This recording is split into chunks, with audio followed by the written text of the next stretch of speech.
Hey, Dave. Hey, Sandy, what are we going to talk about today? We are going to talk about the coachability of potential clients. So, in a nutshell, what is coachability?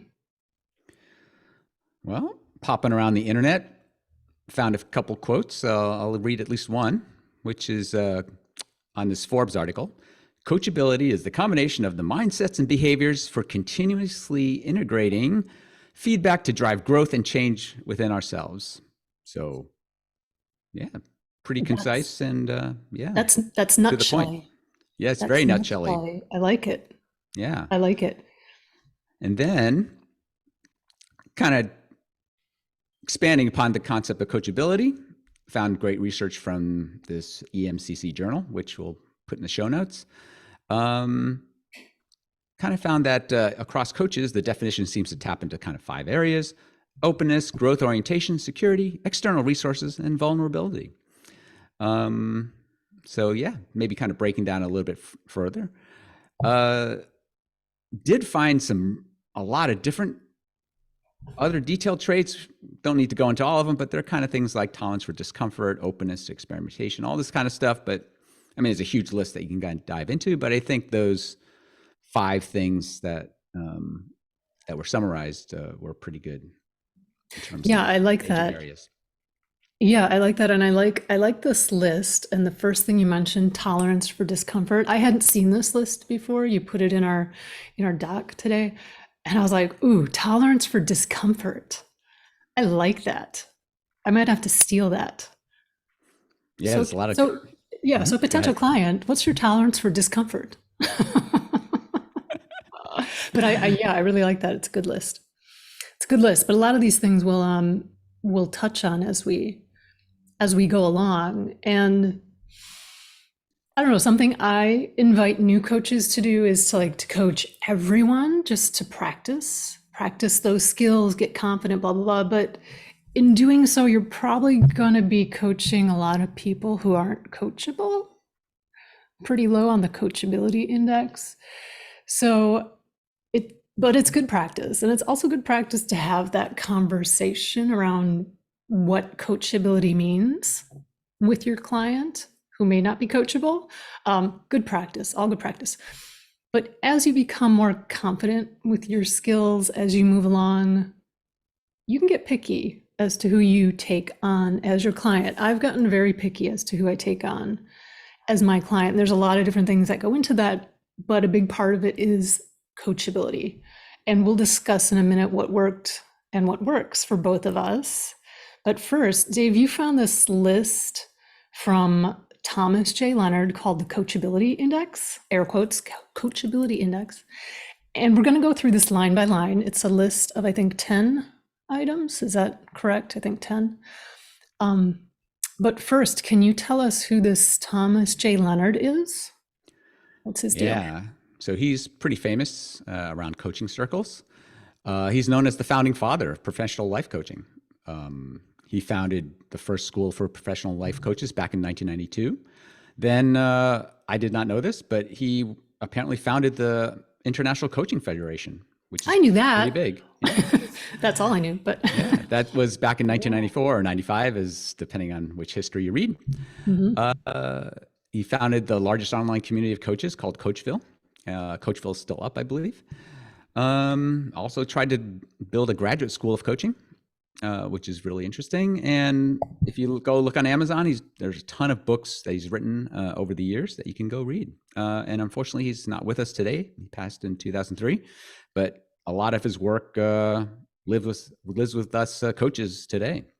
Yeah, I guess I didn't realize he had died. I saw that online and he was pretty young. He was pretty Mm, young.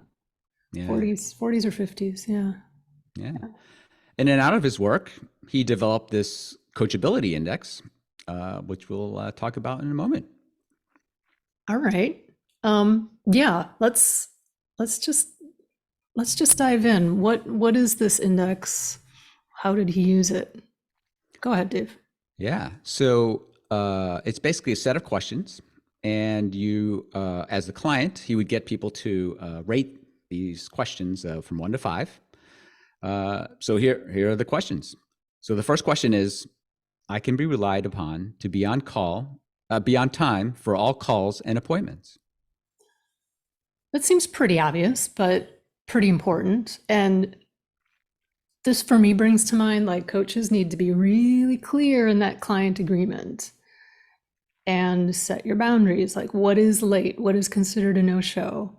And maybe have a conversation with your potential clients about that, or when they sign on, like have a good discussion about that. Yeah, and if somebody doesn't show up, digging into why they didn't show up. Oh, if you if it's a chemistry call, you may not even be able to get there. But Right. if they can't keep to a schedule and to be there when they say they be there, right? What does it say about them, right? And their That's a commitment to great, this work. yeah, that's a great topic for coaching right there. Yeah, if they want it. True. Yep. The next question is: this is the right time for me to accept coaching. Mm-hmm. Yeah, time is important. I am thinking about my own situation, and I've been going through stuff with my parents. They've been moving out of the house, they have health issues, and I kind of dropped most of my mentor coaches. I mean, I just didn't have the space for it.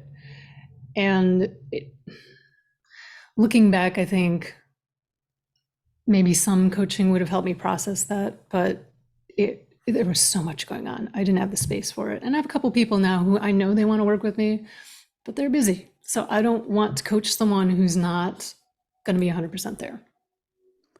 Yeah, us coaches also talk about capacity.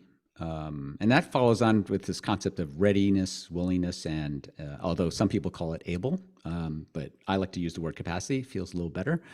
But yeah, a lot of people just don't have time. They don't even have energy to enact changes. So they may be ready or willing and show up, but they just don't have enough space, right, in their lives to be able to do anything. Maybe lots of family demands, work demands, too tired, burnt out, chronic fatigue, all that kind of thing could affect the ability of someone to be able to react to coaching and to take hold of some of the things they develop in there. Mm-hmm. Yeah, and space is something that we all talk about a lot as coaches, like to have the space to change those behaviors and habits, but even to have the space to be coached in the first place, it's pretty important. Mm-hmm.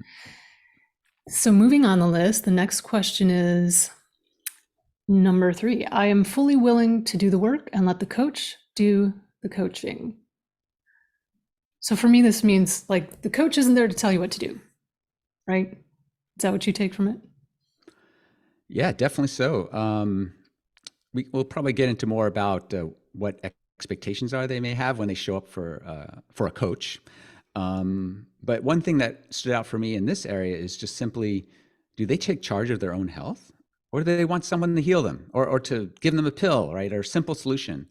And if they are unwilling to do that work themselves or take it on even, then it's possible they are not really suited for coaching, and they probably should find their solutions elsewhere. Yeah, it sounds like you're speaking sort of specifically to health coaches in that regard. Yeah, but it could be other types of conditions that they may have. I don't know, all of it's related to health. So yeah. True, true, true. So number 4, back to the list. I keep my word without struggling or sabotaging. So I'm like, I got the puppy dog head. I'm like, I don't know if I get this one. Like for me, discussions around struggling and sabotaging yourself, those are great coaching topics. But yeah, I think maybe it's similar if you're making excuses for not doing the work. Maybe that's what this one means. I'm not sure. What do you think? Yeah, I thought I'd probably go into this a little later, but this might be a Okay. good place to talk about it. A lot of stuff that Thomas J. Leonard came up with is really great, and it still applies today. But then it also kind of speaks to the world that he started in. So a lot of stuff that he did back then has changed today. So in a sense, I think this particular coachability question maybe something like that, where there probably wasn't much thought about the struggle and the sabotaging as much as we do today, and the way we do it today, and we think about it today. But here it's probably just a probe into, well, am I able to just do what I say I'm going to do. Right? Oftentimes at the end of a session, we'll have these kind of homeworks or, in some way, shape, or form. And are they just going to kind of not do them? Mm-hmm. Say they're going to do them and not do them. Although a good coach would probably probe into, well, are we really confident that these are the right things that they will take forward from the session, which might not have been fully thought through back then when he came up with these. Right. Yeah. Thanks for clarifying that. I think the term sabotaging is thrown around a lot these days, and maybe it wasn't, 30, 40 years ago. Yeah. All right. The next question is, I'll give the coach the benefit of the doubt and try on new concepts or different ways of doing things. Yeah. I don't know. I'm kind of questioning this one too. I take this to mean being open to different perspectives and beliefs, but not, having the coach tell you what to do. But that said, I know not every session, but many sessions, there'll be a moment where it's like, hey, something's coming up for me. May I share it with you? I'll say that to a client. And it'll be a different perspective. So yeah, it's up to the client to try those on, but I don't think this means the coach telling the client what to do. Yeah, for sure. It does speak to me for that openness concept that was in that EMCC global research that I talked about. Mm-hmm. But yeah, again, here's the language of when Thomas J. Leonard was coaching. I believe he tended to coach with a lot more information and actually direction, which today, us coaches tend to have less of that and to really engage the client to come up with these things themselves. So there is that kind of difference that we have to keep in mind as we read these statements in 2022 that were developed way back in, 1995 or whatever it was. Yeah. Yeah, a few years ago. Yeah, language is important. It's interesting how things change. And I just want to say, I guess I didn't know he was a life coach. For some reason, I thought he was like an executive coach, like a corporate guy. But he was a life coach, huh? I'm going to have to do some research. It's interesting. Yeah, if you read one of the histories of him, it talks about, even though he was a life coach, a lot of things came out of that, which expanded to the corporate side of things, executive coaching, all that kind of thing. So there was a lot of different facets that he, I think, participated in. Very cool. Okay, the next question is, I will speak straight, tell what's really true to the coach. Yeah, I love this one. I love this one because this is what it's about. If you don't have a client who's not going to be honest with you, what the heck is the point of coaching them? Because nothing's going to happen. And I have something I ask all of my clients in that initial session, the discovery call chemistry session, intake session, whatever the heck you want to call it. I ask them a bunch of questions. One of them is, what are you hoping to gain from this time with me if we were to work together? And that's usually they'll kind of spout off some goals and stuff, And then I ask them, what are you hoping to contribute? And that stops them in their tracks, usually. But then the ones who are coachable, they start coming up with these words like, I'll be honest, I'll bring my vulnerability, I'm going to be curious, I'm going to be really open-minded, I'm ready to, make some changes. And all these words are what I listen for. And I'm like, oh yeah, that's a coachable person. If someone doesn't have an answer to that question, I'm kind of like, I don't know if you're ready. Yeah. You know what? I love that question. I'm going to have to steal that. I hope you don't mind. You can steal that. Don't tell anyone. It's our secret. Don't tell anyone else that question. It's a great question. Okay. Shh. I'm going to do it anyway. Yeah. Okay. All right. Moving on. Yes. To our list. Did you have something to add to that one? Nope. Let's keep going. Yeah, well, I think this one is along the same lines as that last one, and it is this. If I feel that I'm not getting what I want or need or expect from the coach, I will share this as soon as I sense it and ask that I get what I want and need from the relationship. That was a bit of a tongue twister. But for me, this is, honesty and speaking up. And being honest with the coach if something's not working. And I invite my clients to give feedback for me, not like, oh, you're doing a great job, but like, if there's something that's not working out, tell me. No hurt feelings, tell me. And one client did after a session. She was like, yeah, kind of felt like the third degree. and and I listened back to the session. I was like, oh my God, it was all questions. It was all questions. Mm. And it was good feedback. And she was honest enough to let me know that she felt uncomfortable during that interrogation, as it were. It's a great question. As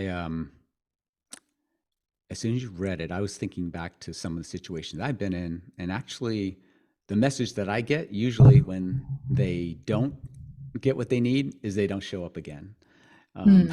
so it's a little bit kind of cutting off of the relationship without any kind of closure. But yeah, I wonder if there's a way to push that. I don't know. Food for thought for me. Yeah. And I do want to ask you later about coachability of clients in the situation where you are now. We'll get to that later, but yeah, comes into play. So number 8, I'm willing to eliminate or modify the self-defeating behaviors that limit my success. So isn't this what coaching is all about? I mean, this is kind of it, right? Yeah, for sure. It's interesting to actually put this down and remember this is a survey that he sends people before they engaged with him. So it was an attempt to kind of get people to open up and realize a bunch of things, including this one. I think today there really isn't this quiz that we give people. And I know I'm in a situation where literally there is no quiz. And I even asked about coachability as being added as part of the whatever quiz they give people to get This into is that through the process. company that you're working Yeah, the for. coaching company I'm working on. That's Got right. it. Right. But you know, when we are doing our own business with coaching, then we have the opportunity to kind of tease into whether or not these the folks showing up are able to be supportive and be able to do these kind of things. Not only this question, but other things too. Mhm. Okay, next question. I have adequate funds to pay for coaching and will not regret or suffer about the fee. I see coaching as a worthwhile investment in my life. I'm giggling about the words regret or suffer. Regret or suffer about the fee. And yeah, not everyone has it in their budget for coaching. There are some mentor coaches I would love to work with every week. They're out of my budget. But I see the value in what they do. And I think coaching is still new. Health coaching, especially, is very new. And I think a lot of that, I don't want to say burden, but I'm going to say it, a lot of that burden of educating people falls on our shoulders to educate them about the value of coaching, what it is, what it can do for a person, and that it's worth it. It's worth the cost. Yeah, for me, it speaks to me about, well, not only what you just said, Sandy, but also about incentive. Because if they're paying out of pocket, then, and they're willing to do it, then they're probably going to show up. But if they're not willing to do that, then they won't. The answer to this will be no, right? Or a low score on the 1 to 5. And I don't know if it speaks directly to uncoachability, but it is a level of commitment, right, that someone would have to this process. Anyway, yeah, food for thought. Yeah, what's coming up for me is maybe we can have a recording, a session on this, talking about pro bono coaching, offering your services for free or for reduced rate or for your full price. Because what you just said, it's like a lot of people offer free coaching, then people don't show up. So are they coachable? Maybe. I don't know. It's an interesting discussion maybe we could have. Yeah, totally. The free client thing, the people who are trying to help you out, right? Are they helping you out or are they helping themselves? Right? That kind of thing. Right. Yeah. Yeah. We see a lot of that in the coach schools that we're part of or And I have a story I'll tell you a little bit later about someone who's helping me out. there you go. Little teaser. Yeah. Okay. Anyway, last question here. I Mhm. am someone who can share the credit for my success with the coach. So what does this mean? I don't know what this You know, means. I know when I put that down and we were kind of messaging back and forth about it, there are a couple shades of this, like the word share. Does it mean that, oh, if I feel good about my own success, do I share it with my coach? Is that what they mean? Or do they mean, um, when I go out and talk about how great I am, how great I've changed, all that kind of thing, is it, oh, that's all me, man? Or is it like, oh, I work with Sandy and she made my life so much better? Is it that meaning? Is that what you mean? That's what I thought it meant. And I was like, Mm. well, but it's not about the coach. But to hear you talked earlier about, it was a different time and maybe the coach was offering a lot more information than what we do now as coaches. So that kind of makes sense, but it's still like, I mean, when I go out into the world, do I say thanks to Deb, my therapist, for, it's I like, am and who I am today because of my I'd like therapist. to thank the Academy and Deb, it's like, I don't understand this one. Hmm. It's not Yeah. about the coach. Anyway, it was a different time back then. But anyway, it's interesting to see at least what they thought back then, Yeah, because a lot of things I think on this list are still valid, as I well as some think things so may have too. fallen kind of to the shades of history. Mm-hmm. Yeah, I think they're valid too. But that's the list. Is there anything else coming up for you on this topic of coachability? No, but a lot of things that maybe could be additional to the list. Hmm. Such as? Yeah, let's see here. Uh, a lot of thoughts come to mind about coachability. Um, some of these are probably unearthed even at the chemistry session. Uh, for example, I've seen some people show up and talk about their goals, right? And a lot of them are like shoulds or want to have and all this kind of stuff. And I'm not sure it's exactly a sign of uncoachability, but it does kind of speak to some kind of distortion that needs to be unraveled because they have all these things they think they want, but you're not getting the feeling that there's a need of any of these things. Hmm. So hopefully they'll stick around for coaching to kind of figure that out. Um, One other thing that has come up for me is just unrealistic expectations of time and effort.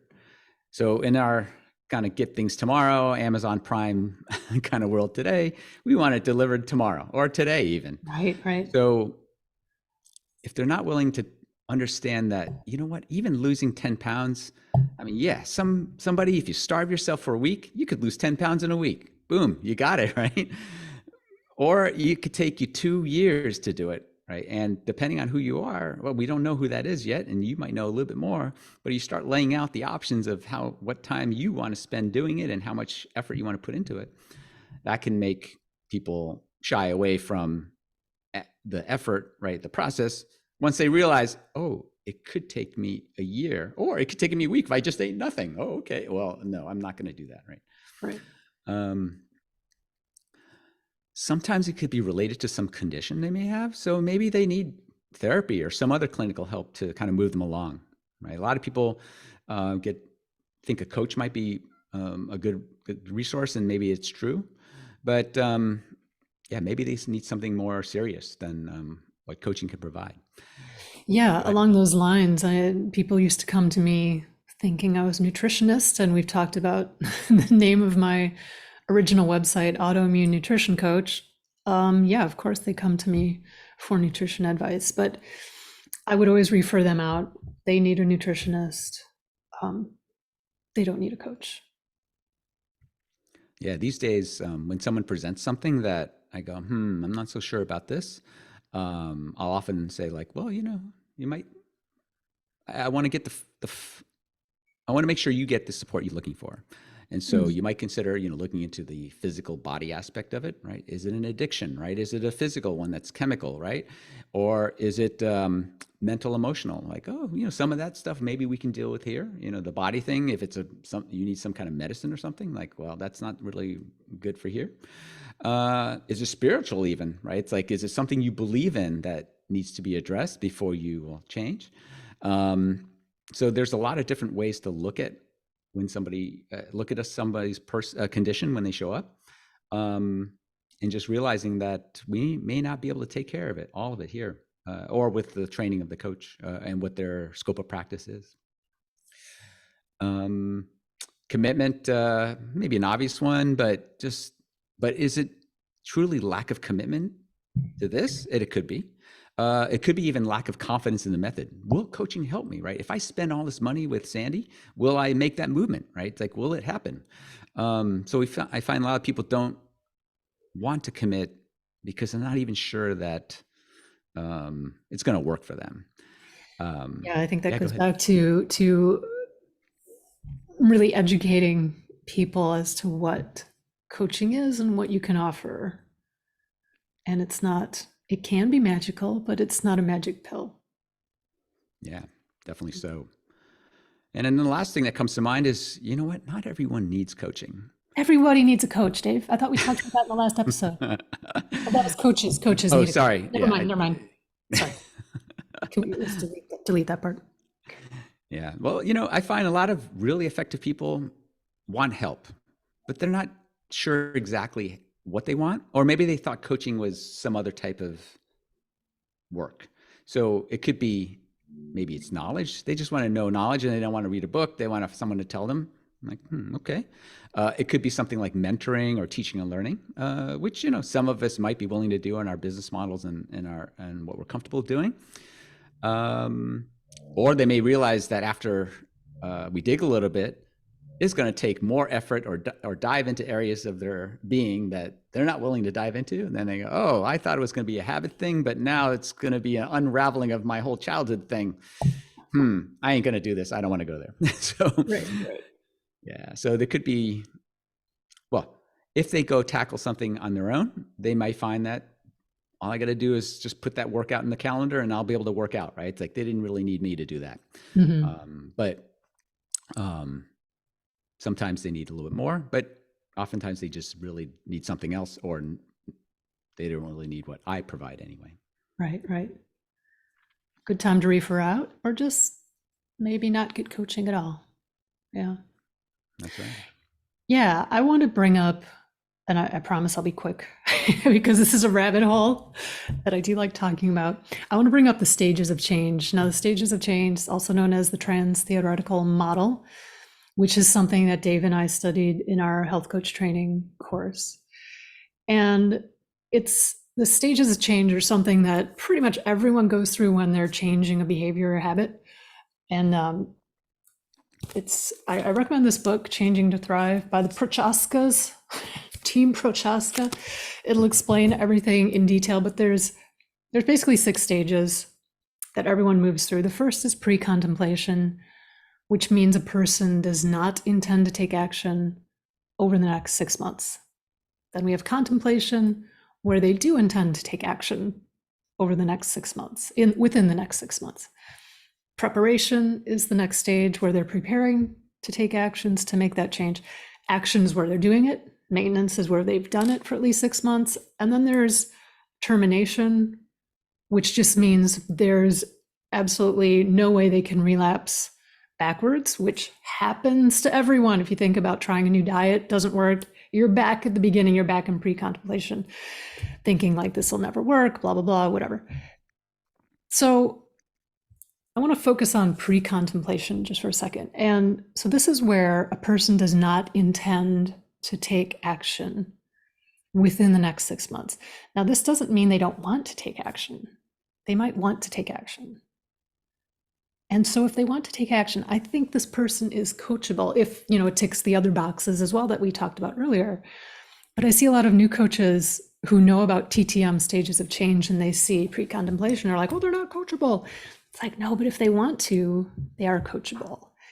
And this book, Changing to Thrive, talks about the 3 Ds of pre-contemplation.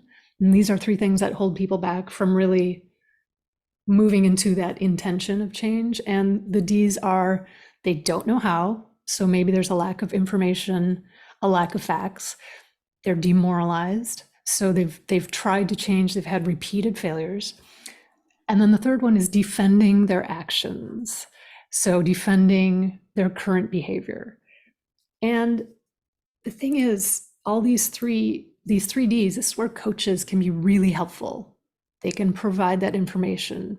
They can point out their strengths to get their morale up. And they can point out, like, maybe your smoking habit is a little bit risky. And so these people, I think, are very coachable. That said, and this is where I want to ask you about this, Dave, sometimes people come to coaching through a third party. So maybe your doctor wants you to get coaching to help you change your diet. Maybe employers want you as their employee to get coaching to help with your anger issues. And these are called sponsors, third parties called sponsors. The ICF calls them sponsors. And are these people coachable? And here's the thing, maybe they don't want to be there. So they don't want to change. They have no intention of changing. You could probably still have a conversation. You could probably still listen. Things could maybe be done within that coaching container, but are they coachable? I don't know. So Dave, I wanted to ask you this because you work for a company that offers coaching to other companies. And you mentioned before, you don't have that initial chemistry session. There's, you don't give a quiz to see if a person is coachable. Like how often do you run into uncoachable clients? Yeah, that's a tricky question in that context. And what Sandy means is I work for one of those big mental health coaching companies out there. So it's kind of nuanced because a lot of people show up to sessions, I'd say greater than 80%, and never come back. A lot of those people are exploring, right? They don't even know what coaching is. So they just use a session, which they don't have to pay for, right? So the incentive out of their pocket is different than if they were paying for it out of their own wallet. So they use that session to kind of go, what is coaching? I have no idea what this is. I've never worked with one before. And so we not only do the chemistry session there, we sometimes try to coach a little bit, but oftentimes we're just kind of talking through like, what is coaching and what does it mean to them? What do they want to get out of it? And does it really match up with, do they really need coaching? Sometimes we're talking about people coming from corporations that are very effective at work. And then what makes this the thing that they're coming to with, so difficult that they can't just do what they do at work to get there. So a lot of people actually just can do it. There is that notion that you're saying with the TTM discussion about not wanting to change and not wanting those kind of things. I think therein lies the challenge of in a 30-minute session, because they're all 30-minute sessions, how can you build that rapport, right? That trust that, oh, the method's going to work. And by the way, Dave's a great guy. You should hang out with him as a coach and that he won't trash you. He'll create a safe space for you to explore and to express and to bring out the deepest things that, however you have, in order to figure out what really is behind the thing, right? And then things can happen. But a lot of times these things that people come to with these sessions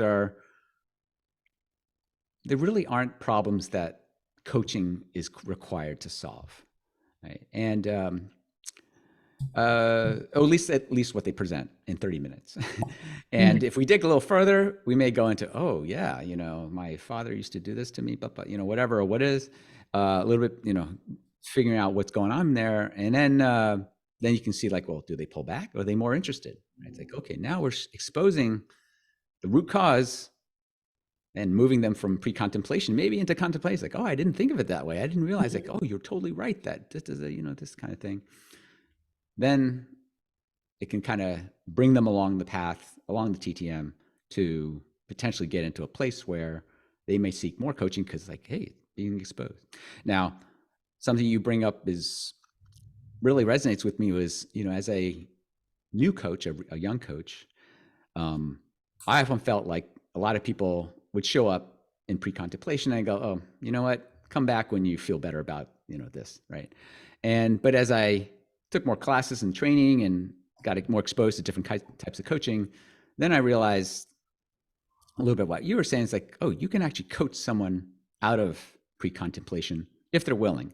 And how can we also, with our skills and what we learn, set up a situation where they will want to enter into that coaching too, right? Things like trust and rapport, and maybe even just a little hint that what we're going to do in our sessions is going to work for you.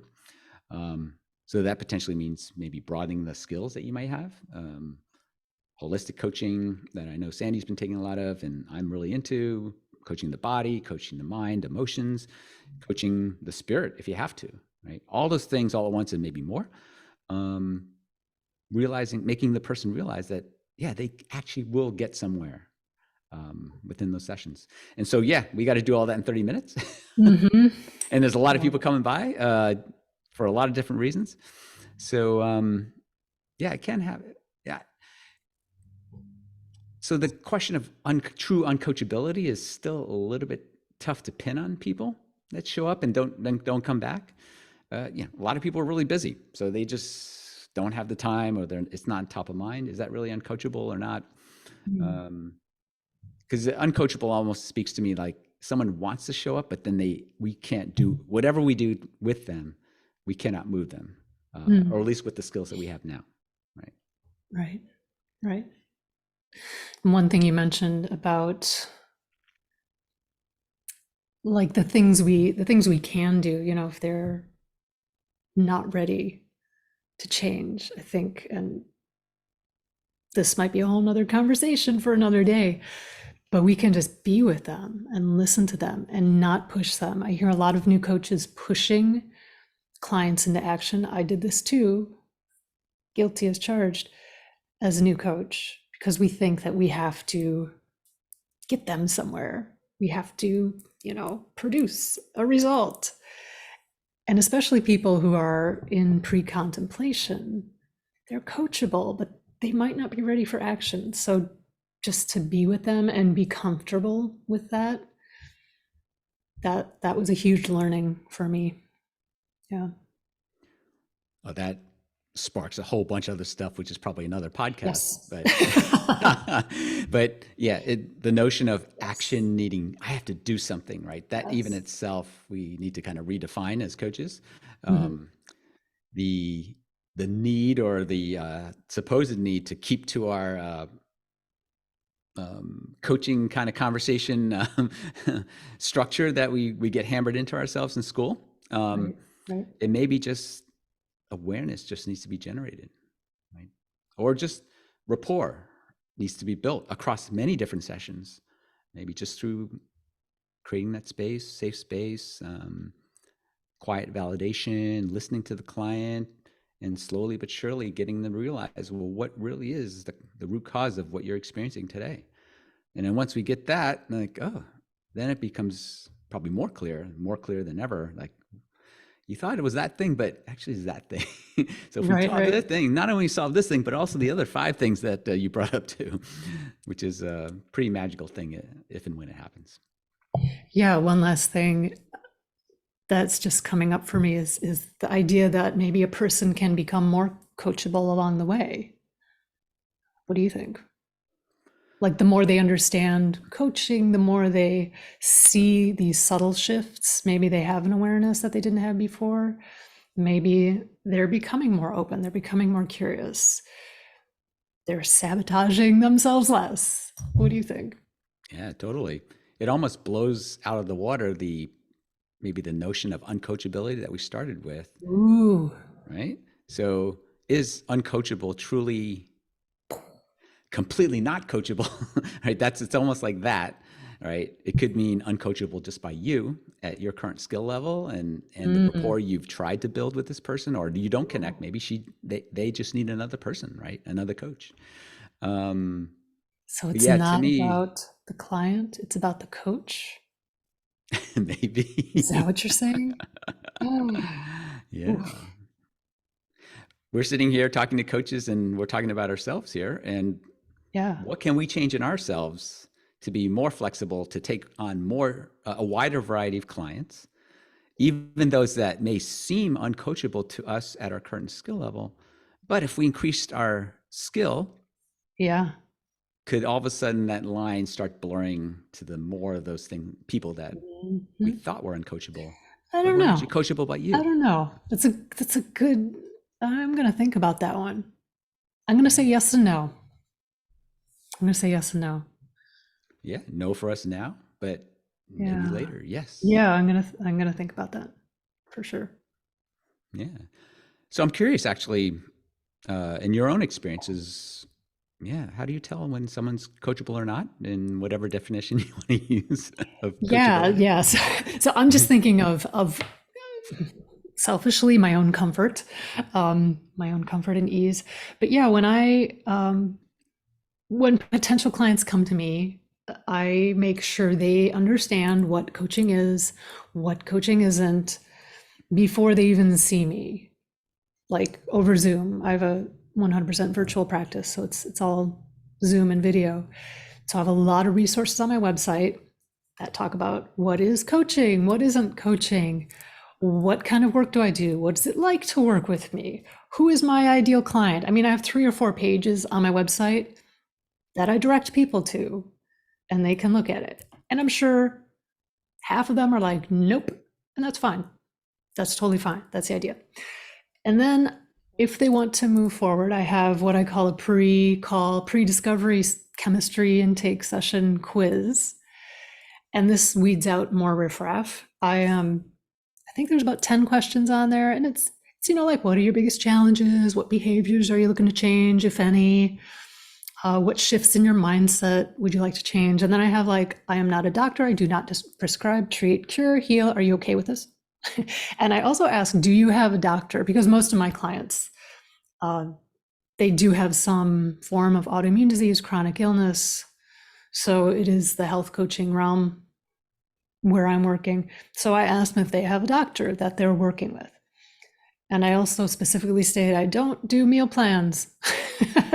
I'm still like trying to shed that nutrition coach thing. So I'm very clear, and I'm sure a few people, they don't click through when they see that quiz. And then during the discovery call, I look for all those traits we mentioned above: honesty, curiosity, vulnerability, open-mindedness, that willingness to work hard. I mean, we're all good judges of character. You can tell if someone's in it or someone's not, if someone doesn't get it. And I look for that interest in their own growth and excitement to grow and an excitement to work with me. And that said, it's like maybe they're totally coachable and maybe we don't have chemistry. I'm a cat person, maybe they're a dog person. It's fine. I am always happy to refer out. And maybe people don't like my sense of humor. I had one person who was so flat, and it was hard for me to coach them because I'm like, I mean, I'm not like, I don't joke about things, but there is a lightness to my coaching. So if things get too deep, I bring it back, and I'll invite the client to poke fun at themselves. Some clients don't like that. Some people don't like that. So maybe we're not a good fit. So even if someone is coachable, I would refer out if I don't feel that chemistry. What about you? What do you look for in a coachable client? Yeah, well, that sense of humor thing rings true for me. I'm cracking jokes throughout a lot of stuff, and No, you're we're not. just No, I'm too just serious, kidding. well, when they have like a completely like blank face to my jokes, I'm like, oh, here we go again. So, You're the crickets. yeah, that's right. It's like, okay, the audience is not with me today. So, everything you said, I may have to steal more stuff from you. It sounds like you got a lot of good stuff on your website that I would love to put on mine. Um, the thing I would add from my side is just sensing.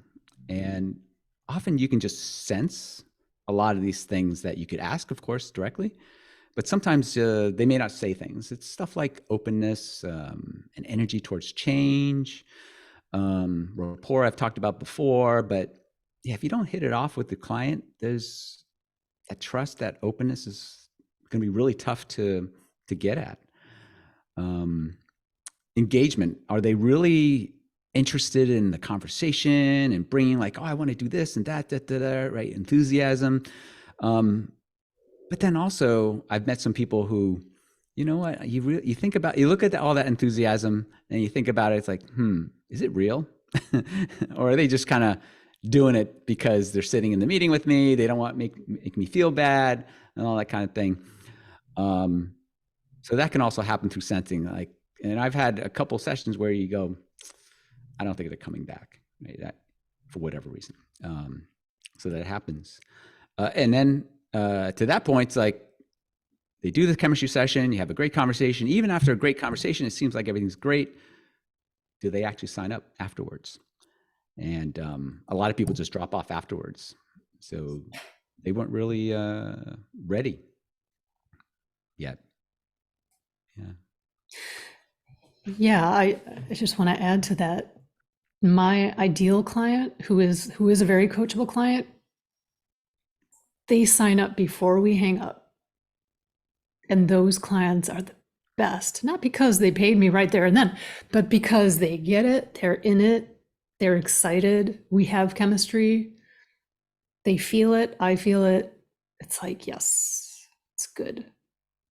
It's good. I love that concept. Yeah. I need one or two of those. Yeah. I need more of those. Yeah, totally. Yeah. Any final thoughts on coachability? Yeah, you know, in my in this course I'm taking now, we're looking at the ICF Master Coach Certification Skill Level requirements, so the MCC requirements. And there was this quote from the ICF website that stood out to me. And it is, so if you're an MCC coach, the conversation between coach and client is equal and easy, even in uncomfortable moments.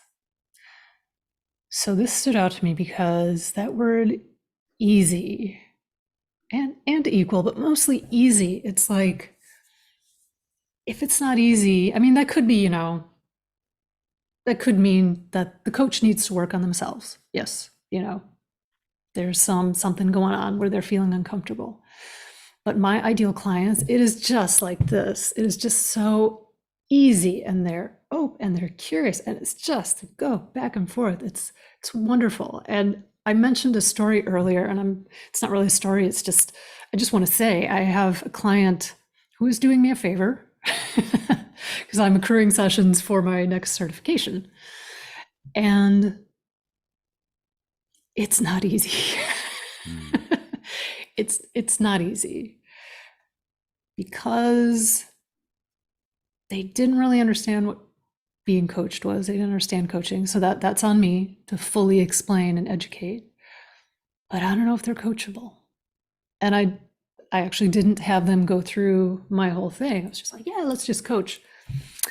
And it's been not easy. So it's interesting, but I think to strive for that level of equal conversation, easy conversation, that's the key. It's something to strive for.